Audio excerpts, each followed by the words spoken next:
Number 3 देखते हैं। इसमें दिया गया है कि दी हुई समांतर श्रेणी के प्रथम 4 पद लिखिए, जबकि प्रथम पद ए और सार्वंतर डी निम्नलिखित है।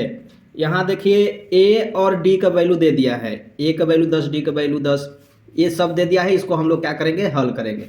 ठीक, तो चलिए हम लोग हल करते हैं पहला क्वेश्चन को। ए बराबर 10 दिया है, डी बराबर भी 10 दिया है।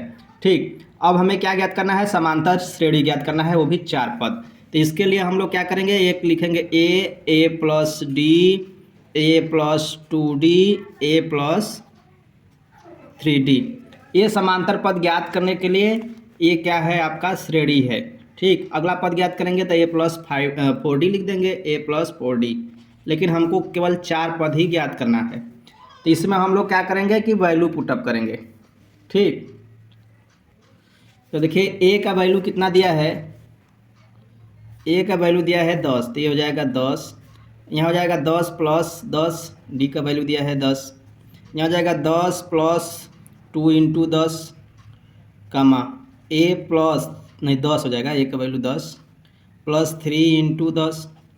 यहाँ देखिए ये 10 हो जाएगा, 10 10 से 20 हो जाएगा। यहाँ पर देखिए 10 गुना के 20 10 30 हो जाएगा।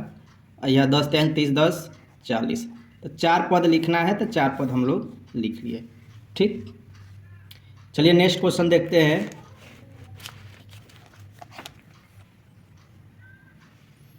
ध्यान से देखेंगे नेक्स्ट क्वेश्चन। ए का वैल्यू 2 और -2, डी का वैल्यू 0 है। समांतर श्रेणी ज्ञात करना है 4 पद, तो वही हम लोग फार्मूला लिखेंगे ए प्लस डी कामा ए प्लस 2d कामा ए प्लस 3d। अब वैल्यू पुटअप करेंगे। ए का वैल्यू -2 कामा यहाँ पर ए का वैल्यू -2 और डी का वैल्यू 0 कामा ए का वैल्यू -2, डी का वैल्यू 2 इंटू 0। यहाँ भी ए का वैल्यू -2 3, डी का वैल्यू 0। ठीक, तो यहाँ देखिए -2 आएगा, यहाँ भी -2, यहाँ भी -2 और यहाँ भी -2, यहाँ प्लस बीच में रहेगा। ठीक, चलिए अब नेक्स्ट क्वेश्चन देखते हैं। क्वेश्चन नंबर 3 में क्या है, ए का वैल्यू 4 है, डी का वैल्यू -3। ठीक, तो इसको हल करते हैं।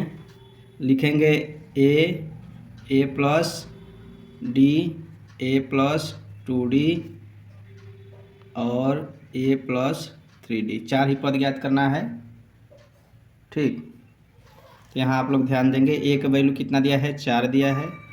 यहाँ 4 प्लस -3 दिया है कामा ए का वैल्यू 4, ठीक, और प्लस 2 इंटू -3 कामा 4 प्लस 3 इंटू -3। इसको हल करेंगे तो ये 4 हो जाएगा, कामा 4 में से घटाते 1। यहाँ पर देखिए 4 है, ये 3 दूनी के -6। यहाँ पर क्या हो जाएगा, 4 प्लस 3 नहीं, प्लस करेंगे तो 3 3 के 9, -3 आ जाएगा, नहीं 9। ठीक, यहाँ 4 कामा 1 कामा -2 कामा घटा देंगे 4 तो -5। तो यही हमारा क्या हो जाएगा, 4 समांतर श्रेणी।